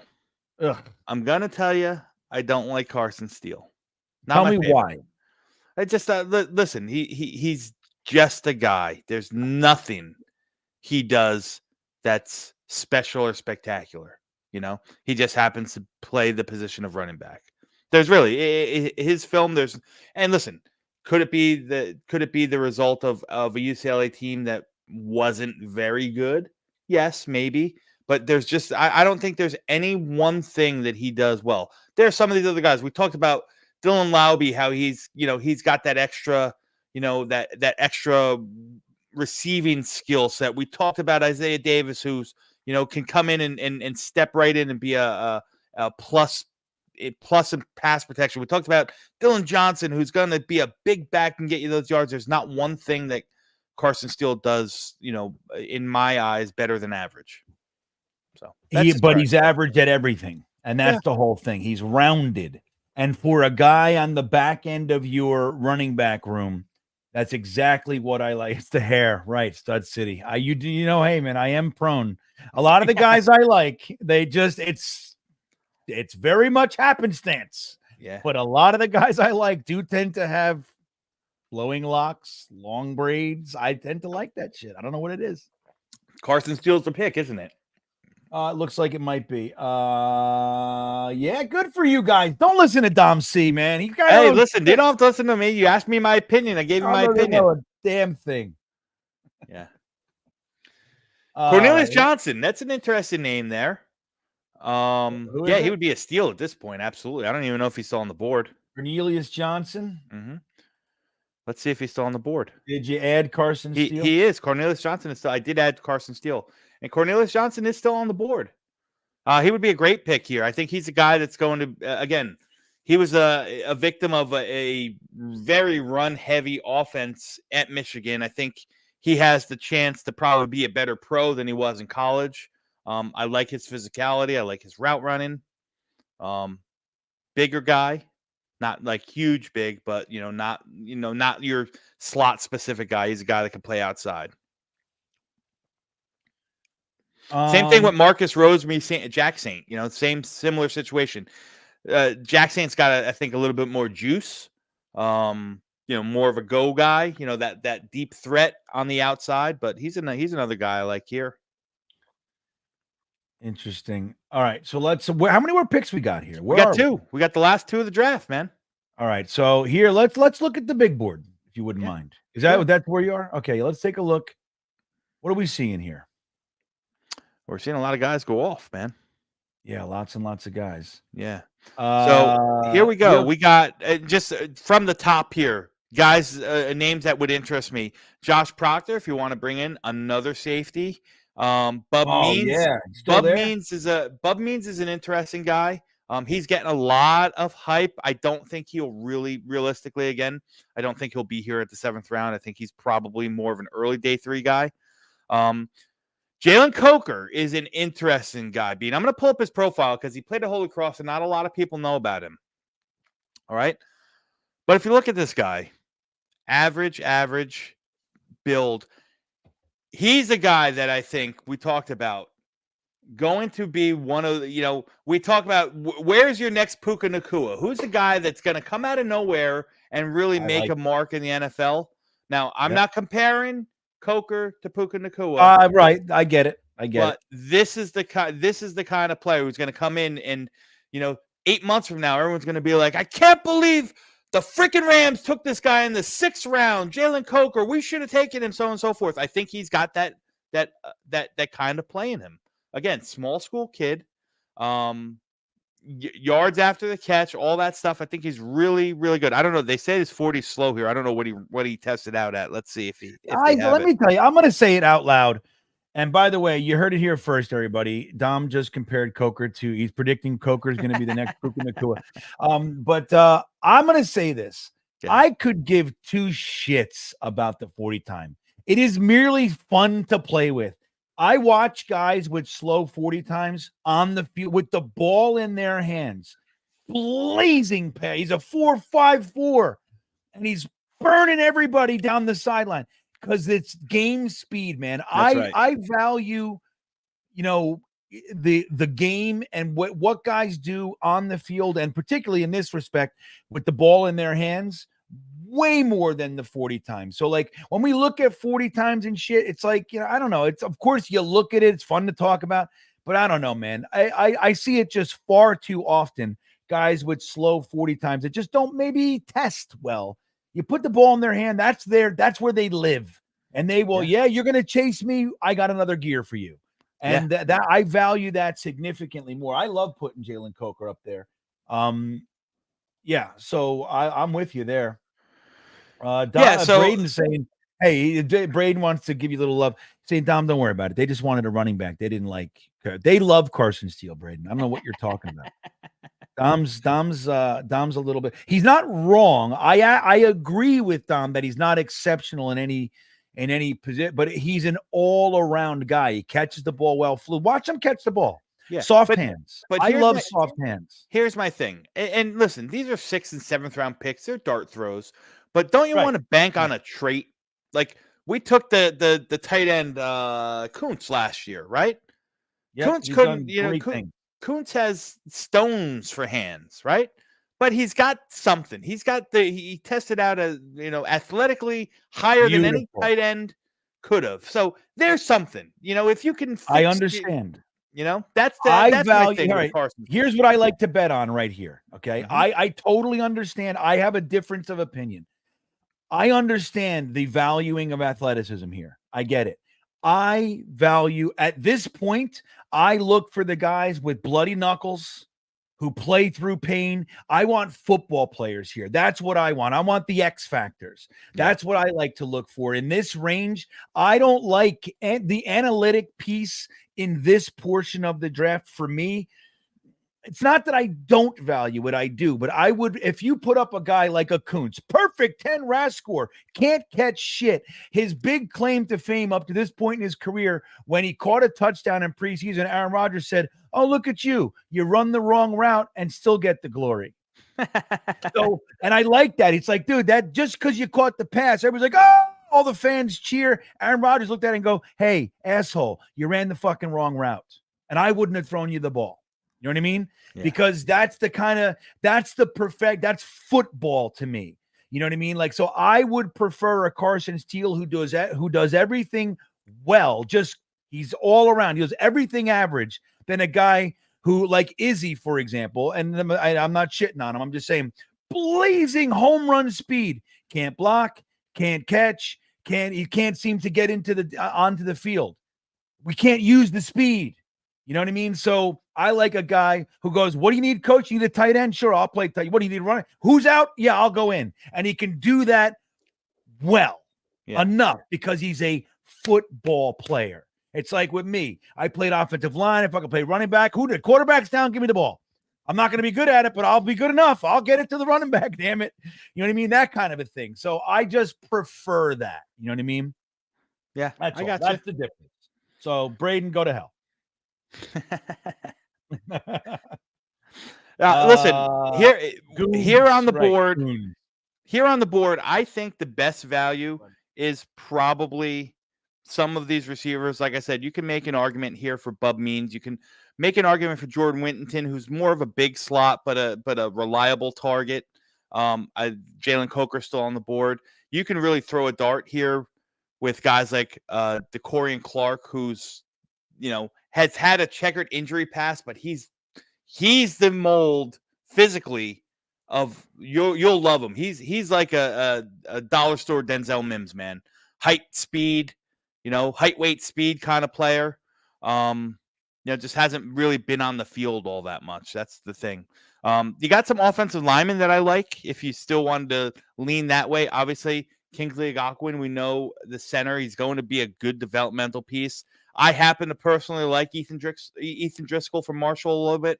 He's long. He could play left tackle, but he's a development project, All right, but who are we throwing up here? I'll throw Ethan Driscoll up there. I mean, we got two linemen, but I don't see it as real. Well, I mean, we don't have a center if you want to put up Agaquin. Oh, I love him. Yeah, I know. I know you love Agaquin. That's why I offered him. An interesting name here is Tyrese Knight. He was a JUCO transfer. He played at the same JUCO that Jermaine Johnson played, Independence Community College. Now, he's a little bit undersized, but he's one of those like downhill early down kind of knock your socks off kind of linebackers, old school like we used to. Who are we talking about here? Tyrese Knight. I think he's an interesting prospect. Okay. And then I like the receivers. You want to look at the quarterback board. It looks, it looks pretty, grim. Carter Bradley's got some appeal. I happen to think Keaton Slovis is going to be the pick for the Jets. All right. So let's talk about defensive tackle. Let's throw a defensive tackle. Who do we got here? Listen, I got to be honest with you, Bean. The only one up here is Pickering, and I can't speak to him with much. We can look at his thing. I don't have much. I don't remember ever getting into Pickering's film. So let's see what they say about him. All right. Let's see hand use is excellent. He's strong upper body, consistently swats away blockers, average quickness and power with his bull rush. Will be stonewalled. How's that a strength? Average will be stonewalled with his. Yeah, they don't have much good things. Let's get rid of it. Right. Okay. Go to the. All right. Give me one more player, man. You got the receivers? I got one. I got Coker. You want to add the other receiver? Bud Means. Put Bud Means up there. Bud Means is an interesting receiver. I think he'll. Okay. I don't think he'll be here when it's all said and done. He's probably going to be a 4th or 5th round kid. All right. The polls up there. I misspelled the Gockwin like his standard. But you'll get the picture. So we got 4 players up there. 90 seconds. The clock is started, everybody. Well, that's what we're looking, Joey, for the developmental quarterback thing. But it's you got if the guy you're going to get in undrafted free agency is the same as the guy you could take a pick with, then I say just wait and fight for him in free agency if you want. Yeah. But there's a couple. I think. Go ahead. I think the Jets are going to use a 4th on a quarterback. I feel pretty strong about that. I hope not. Unless like somebody slips down the roads, like if it comes down to like a Joe Milton or Jordan Travis, like I'm completely fine on passing and taking a Keaton Slovis or Devin Leary as a priority free agent. Like I would much rather do that. Yeah. Listen, Keaton Slovis is developmental, man. He's developmental. Here's why. They're illegal. Wow. You want to break the law. I don't understand. He's not really a BYU quarterback, guys. He played most of his college career between USC and Pitt, 2-2, before he transferred as a graduate transfer to BYU this year. Yeah, Scarcity says still bothers me we cut Bam Knight. I'm with you, dude. For Dalvin Cook. I mean, look, he get it at the time. Yeah, he resigned with the Lions. Yeah. Casey Dog, this was at what everybody was telling us when we drafted Zach Wilson. All right, the poll is over. Yeah, it's the last 2 picks, so the 2 highest are the last 2 picks, Bean. That's right. So Coker and the Gockwin. Look at that. Nice. Good. That's a good back end, everybody. Mr. Irrelevant is a center. You gotta love it. I know arrest C. So this is good. I think I had a feeling Coker was gonna win this one. You don't have to save it, but I would like to if you we'll rehash it for the guy for the chat here. At 10 overall, you guys chose to take the weapon, and we did, and we took Roma. Wait, hold on, Dom. Before you can you close that so we can see it? Sure. Yeah. Sorry. All right. At 10 overall, we took Roma Dunze, the ex-build contested catch demon out of Washington. Yeah. Followed that up with an interior dog and Christian Mahogany. Great value there. I'm not going to lie. I think that's a good landing spot for him. Followed that up with Christian Jones. Again, right tackle. Probably could play some left tackle in a pinch. I think he's really, he's really developed. I don't think there's a lot of holes in his game. Maybe not the biggest athletic profile, but a solid player. I think he would come in and be a good swing tackle. Sione Vaki, the strong safety, athlete extraordinaire, will come in. He'll play some defense for us. Won't be a starter, probably. Going to be a demon on special teams. Carson Steele with the flowy locks looks like Trevor Lawrence's little sister. He looks like everything that Cody Mock was trying would, if he just was a little different, could look like. Yeah. You know what I mean? And then the last two picks of the draft here, you took a shot on Jalen Coker, which I think would pan out really good here in the 7th rounder, and Kingsley Agakwe. You got your backup center and developmental guy for the next couple years to come. So 3 offensive linemen, 2 weapons, or 2 wide receivers, a running back, and a safety. Pretty standard. Just not a different way to go about it, guys. But holy shit, did we lean offense, huh? Wow. All right, so let's get our letter grades in there, everybody. Let's see. I know, yeah, this is how I see it. Athlete is code for can't play football. Oh, that's so funny. Yeah, and look, and I'm rooting for Kuntz, of course, like all the Jets, everybody that we draft and that wears a Jet uniform, I root for. I love being wrong on guys. I rarely am. Just the way that it is. But no, I'll tell you what. I'm wrong. I'm rarely wrong when I think they're going to blow. But I am wrong when I think they're going to be great and they're not. Like that side, I hit or miss. I think I'm plus, but I definitely, when I think they're going to suck, I am rarely wrong, dude. I love it when I am. I can't think of one off the top of my head. The most recent was Javelin Guidry. I guess a little bit better than I thought, but kind of in the pocket where, I was like, okay. Yeah. The speed again. Oh, but he's so fast. I'm like, okay, it's great. The claim to fame is when he took Derrick Henry down open field tackle all by himself. I applauded that little man going head to head with Derrick Henry and saving the touchdown. That was beautiful.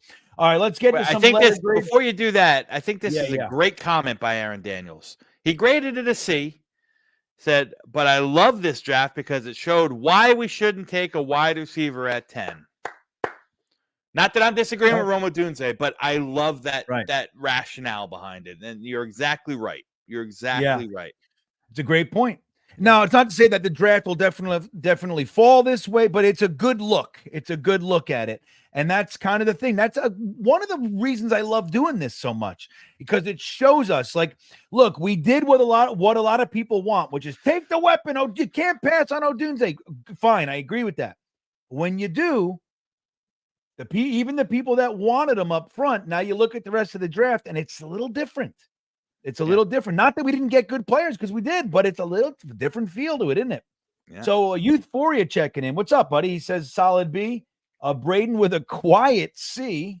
I like that. I like how you said. Jacob McIntosh with a C plus. Jesse P with a C. Cyrus Ruben. Cyrus, you're making me hungry, buddy. With a D. He doesn't like it. JC or J with a C. James Fuller with a B minus. Get my Bob with a very honest C. Only see one player to offer immediate help. So before you get into that, before you go on with it, Bean, I want to address that because I see a lot of stuff in the chat here. So everyone's talking about this all in, right? And obviously, Aaron Rodgers, it's short term, right? You're going for it, right? What has everything that Aaron Rodgers said? He's going to be here 24. You expect him to be back for 25, right? All the contracts, for the most part, except for Tyron Smith and now Morgan Moses, have been brought in on 2-year deals, right? So the all-in is for 2 years, really, right? You're doing as much as you can now, but you still got next year. Your all-in window is 2 years. So don't tell me an offensive tackle doesn't make sense because it's not all in. Right. That's a great point. Yeah. And I don't know. I think that like a Coker can offer immediate help too. Don't forget, man, our 4th, 5th wide receivers, like they're out there. You know what I mean? So I don't necessarily agree. Your point is sound, but I think that there's still some more in there. Irvin Grady gives it a D. Harlan Abraham with a C. Phenom with a B minus. What's up, Mess in the house with a C. Mm-hmm. Shawnee Rock with a C minus. Staruk with a B minus. Joey R. King. Yeah, I agree. Excellent. Rover Bet D minus. Ass backwards. Yeah, well, hey, that's what happens. Tech likes Tech it. A loves it. minus. Hey. All right, look at that. Incomplete until Dom C says hi to me from Grandizer. Hey, my guy, There it is. Grandizer. Now he can give us his letter grade. That's right. Thank He's you. the All man. right. Peter Hey, LaFontaine with a C plus. Python bite B minus. Much prefer the O line first, wide receiver third. That's my thought as well. I like, again, every time we do it, and I think it's going to maintain to be, into the draft be true. The wide receivers in the third are going to be much more opportunity to contribute this season than the O lineman in the third. That's just how I see it. And listen, if you go web, if it's a Dunze, and that's who it is at 10, then I think you got to figure out, or Joe Douglas is going to have to figure out. Okay, listen, if we need to get another tackle in here, we might have to maneuver up the board, and maybe it means trading up from 3 and 4 and stuff like that to try to move up to get your guy. Yeah, agreed. Grandizer. Oh, so there it is with his C. Okay, see, he came in. Bearded, what's up, buddy? He says C. First 2 rounds were an A. There you go. Those are the most important too. That means the last 5 picks were Fs. You bastard. Blame the chat, bearded Vermonter. There you go. Aaron Daniels C. But I love this draft. Yeah, that's right. You put that up there. Casey Dog with a D. Ronald Perry with a D plus. James Falls with a B minus C plus range. Okay, I like that. Big fella with the D, doesn't like it. Bradigan with his B. What's up, Chris? Phil Hoffman with a C minus. Distinguished the Guilt with a C plus. Joey R with a C plus. Hank with a B. I'm seeing a theme here. I'm seeing a pocket, Tom. With a B for Hank. What's up, Hank? Oregon Jets C plus. Need O-line help before receiver. Guidry was great with the Yankees. Yeah, right. Donker Salute with a C. RB Gamer wants to go O-line. Money Mitch with a C minus. Mark from Asbury Park, C minus. Because of no Bo Callahan. All right. Oh, okay. This guy. Stud City with a D plus. Let's see. Curly Norman with a C minus. Matt West with a B. Scarcities with a C plus. I feel like some of you guys I've seen. Stud City. Yeah, I'm seeing a couple. Dano with a C minus. It was a no trades. Well, we had trade opportunities, and that's a realistic thing, Irving. It's like, we always say trade, but sometimes that's the kind of shit trade offers that you're getting, and you make calls, and we're like, I'll give you a 6 next year, and you're like, nah, I'm not gonna. It's not worth it. So you take it, and then don't forget too, some of the trades, even though the value, like that Miami Dolphin trade, giving us a 1st and 3rd next year, the value is there. But what fun is that for tonight? You know what I mean? So, we're just fans having a good time. Yeah. Let's see who else we got. So I think that's Alex Canillo with a B plus. So Dunze's a top 5 player in the draft. Bobby Nick with a D. High Lost Boy with a C. Who else? Brian Bourne with an F plus. All right, at least it's not an F. It's like what do they call? It's like 59 in high school. I know, yeah, Jetsfan. I love soft hands and bloody knuckles. It's very true. Very true. I love soft hands and bloody knuckles. I also love feet, hands, and ass, buddy. That's my thing, Okay, so Jay Taylor checking in. B minus. Thank you, Jay. He says, we bring in more veteran O-line help in free agency. I'll be more open to adding wide receiver or Bowers in the first. I know. Well, look, we did re-sign Jake Hansen, right? We still have Wes Schweitzer. You got Max Mitchell. You got Carter Warren. I'd like to see McGovern brought back. If McGovern's brought back, I feel real good about going weapon. I mean, the tackles scare me a little bit, but I do like both guys you brought in, but it's just a little scary. That's, with the injury thing, it's scary. Well, how many offensive linemen do you think will carry? 10. I think 10. You got to carry 10, right? You got to carry 10, dude. So you got your 5 starters, and then you got Carter Warren, you got Schweitzer, Hansen, 4, and Mitchell. And who? Mitchell. So yeah, I think you got to bring in one more guy. But they And might be doing that in the draft. You know what I mean? Like, so I can argue two more, man. I could argue Mitchell's not on the team. that's an argument to make. Or No doubt. Hansen, maybe. Who knows? It's possible. It's Schweitzer. I mean, I don't even know what his contract is, but I just don't like him, man. I think, again, I saw him on his back on two separate, on his fucking back, not being pushed backwards, on his back. Like, dude, that once, okay, how you somebody stepped on my ankle. No, just straight up man to man on his back. Like, that's unforgivable to me, dude. Unforgivable. An offensive lineman. I mean, I don't know. If I was an offensive line coach, I run out there and go, if I ever see that again, dude, without somebody stepping on your shoelaces, man, like, you're going to be off the team. There's no excuse for that. But hey, Dom, what's your letter grade, my friend?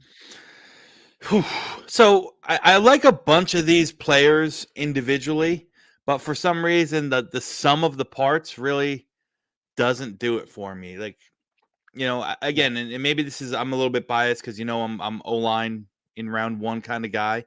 But I'd probably go with I'd go with a C. I'd go with a C plus. Like, I think Jones and Mahogany are good players. I think they'd be on the roster.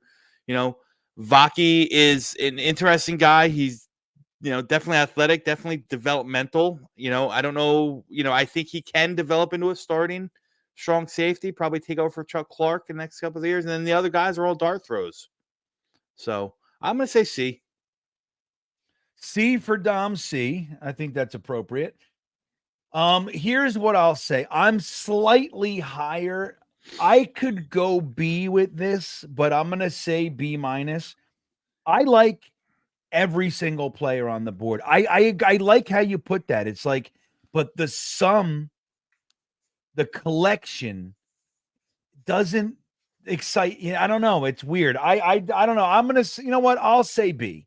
I'm going to stay firm at B. It's not an A for me. I tend to lean O-line in the first two, but I cannot argue. Like, if the Jets decide to go Bowers, Odunze, Brian Thomas, I'm totally fine with that. I would applaud. Okay, great. I get it. I'd be happy I'd be happy they're on my team. I wouldn't be upset if Rome Odunze was on my team. Like last year, I was honestly bent out of shape with Mike McDonald, with old McDonald. I mean, look, and now he's our guy. He's on the team a year. We want him to be great. Here we are, right? I'm rooting for him. But that pick made no sense to me. None. Yeah. Still doesn't. It's never going to make sense. It's just like with Quinnen. I love Quinnen. He's my favorite Jet. Taking him at that time made no sense. And the general manager was fired. All right, so it's like it doesn't make sense for. Who was your guy in the Quinnen draft? My move in the Quinnen draft was a trade down, which they had offers to trade down. What I wanted to do was trade down and grab either Jonah Williams or Garrett Bradbury.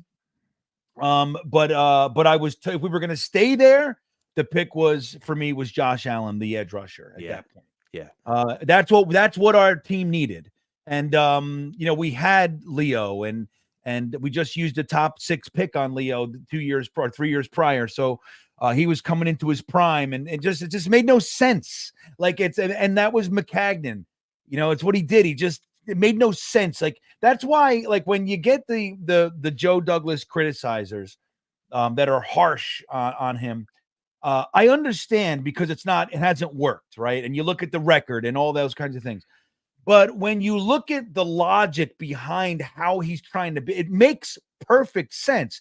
And up on the top end of the draft, the selections make sense. Even if I don't agree with the player, I did not like Zach Wilson as a prospect, and that all is what it is. But I understand you're at the second overall pick. You're building a team around the quarterback. You want to do it on the rookie contract. It makes sense. Yeah. You know what I mean? And if you really like the player, then you take the player because the hope is you're never that high again to have to be in that mix for getting a quarterback. So I wanted to trade back in that one, but in the Quinnen Williams draft, it made no sense to take Quinnen Williams. None. And we did it. I remember when we did, I went, fucking, you got to be, I was bent. And just like this year, I was bent. But so if we go and take a Rome Odunze, a Brian Thomas, a Brock Bowers, if that's the choice, I'm going to go, I get it. It makes sense for the team, what you're trying to do. Now, if we come out and we take verse, you know what I mean? I'm going to lose my marbles, dude. You know? Well, listen. Be ready to possibly lose your marbles, because I think last year proved that last year's draft, I thought Joe Douglas was odd. Like, I mean, it was a weird draft. Dude. Zaire Barnes came out of Pittman, nowhere. Zaire Barnes, they had a top 30 visit, but he didn't go to any bowl games, and he was kind of flew under the radar. Bernard Converse, another top 30 pick. So, and then Kuntz, I think, was just like, hey, we're going to take the most athletic guy at this point and call it a day. But, like, you hope that those guys can turn into something. I don't even know if Jarek Bernard Converse is a real person. I don't think I've ever seen him. You know what I mean? Zaire Barnes and even Izzy. I didn't love Izzy as I forget who I liked there as the running back. There was a few. I didn't hate it. I was like, okay, straight line speed, Yeah, no, I thought Izzy was a good pick because I had him valued a little higher than where we got him. I expected him to go earlier. I think my last mock, I think I had him going to the Dolphins in round 2. What do I know? Yeah, let me see. Somebody said they lost their mind when we drafted Copels. Who did I like in that? I didn't like Copels either. That was the North Carolina edge, right, Copels? Yeah. He was a guy. I mean, one of the most talented players in the draft, but the knock on him was he was lazy as shit. And so he would play half of the game. And when he would play, he would dominate. And then he would just be a non-factor for weeks at a time. And then that was a bad draft, if I remember correctly. That was a long time ago. But yeah, let me see here. What draft was 2012? Okay, hold on. I want to just see who I liked in that draft. So was that Rex then? Was that a Rex? Pick? That was Rex believing that he could change people. You know what I mean? Yeah. I'm the most motivating guy in the world. I applaud it, but all right, here it is. Quentin Copels. Who did? It was Melvin Ingram, dude. That was the guy I wanted.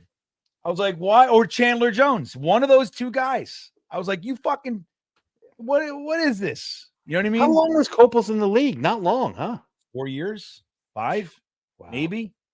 And so let me see here. Quentin Copels.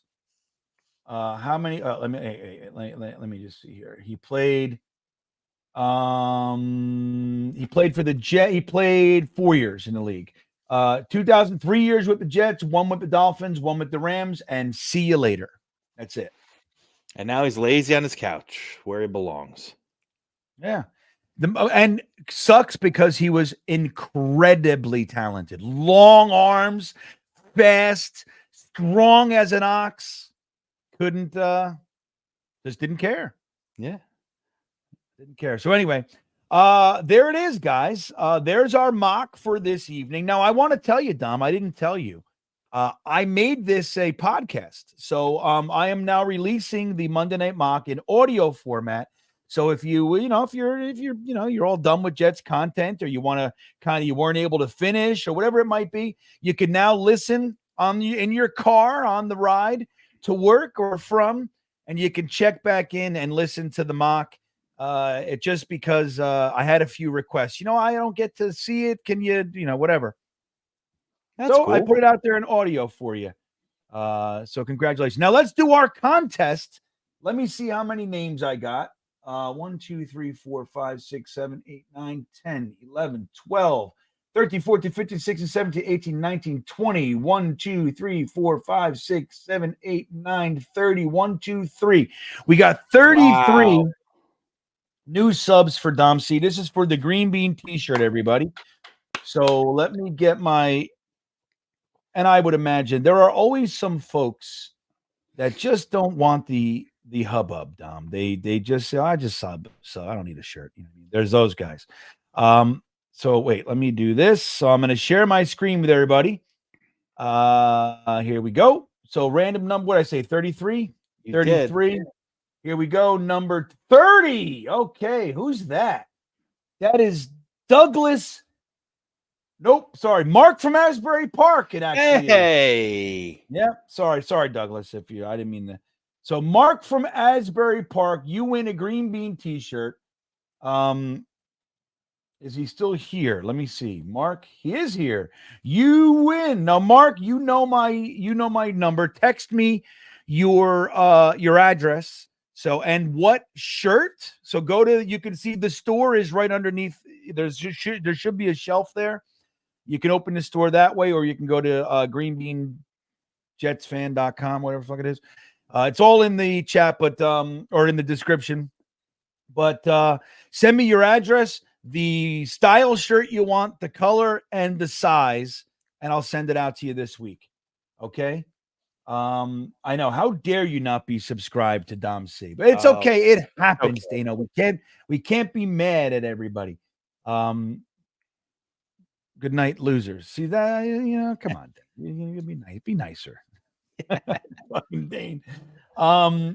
But anyway, yeah. So, Dom, it's a delight to share this time with you. The chat, you guys are the absolute best. Yeah. And we still have 400 and plus on Twitter as well. Guys, I love seeing the Twitter folks here. It tickles me. If you guys would be so kind, go ahead and follow my page there on Twitter, my channel. What do you call it? Twitter profile? What do you call it? Twitter thing or X? I can't do it. Twitter handle? Twitter handle. Follow my Twitter handle, everybody. Don't forget to like the video on the way out. Tigo and I will be hanging out tomorrow night at the Talkin' Jets channel for the Armchair GM. What's today? Oh, today is Monday. Yeah, today is Monday. Right. So that's Wednesday night. Tomorrow night, Talkin' Jets panel at 8 on the Talkin' Jets channel. And guys, don't forget about our draft party. You can buy your tickets. In the description is a link, or just go to TalkinJets.com. It's 3 hours of open bar, 3 hours of buffet, live crowd reaction cams, hanging out with me, Matt O'Leary, Ryan, Jeremy, and some other special guests that we're not announcing that are coming. You're going to be delighted to hang with. It's going to be an amazing time. And you know what? Dare I say, I'm excited for this first round again. I'm excited. So I hope you guys can join us. There's already, I know Crossfire and Hennessy and a lot of guys that we know and love and have never met are going to be there. So it's exciting, man. If you're in the area, come hang out. If not, we'll still be doing our live stream as is per usual. But guys, don't forget to hit the milk thumb. Subscribe to the channel if you'd be so kind. And with that all said, we're going to get out of here. Dom, you okay with that? I'm A-okay, my friend. Great night. Thank you, chat. I appreciate all the comments. I appreciate you guys putting in the work in the draft, and more so, I appreciate the subs. Again, that's like the lowest thing on my priority list. I just like being here with you guys, man. That's the truth. Wholeheartedly. True humility. Let's reward it, even though he's not asking for it. You know what I mean? That's the thing about humility. It's like, you get rewarded. I like that. Anyway. Dom C, you're the best. Have a great night, everybody. We will see you next time. 1, 2, 3 o'clock, 4 o'clock, rock. 5, 6, 7 o'clock, 8. Donnie Lamb Jones. As a season ticket holder of the Jets, I'm going to fool Ken O'Brien of California Davis. Obviously, the Jets know something that, the people up there don't. Fullback. Hello. Roger Vick, Jeff Lageman. Jets just don't understand the draft all about. Blair Thomas, running back, Penn State. Johnny Mitchell. The New York Jets select tight end from Penn State, Kyle Brady. Vernon Golson. Cleveland traded the 5th pick to the New York Jets. And with the 5th pick in the 2009 NFL Draft, New York Jets select Mark Sanchez. D. Milner. Smith. Jets select quarterback Christian Hackenberg. Sam Darnold. The New York Jets select Zach Wilson. Future Pro Bowler Elijah Moore. Michael Carter, running back.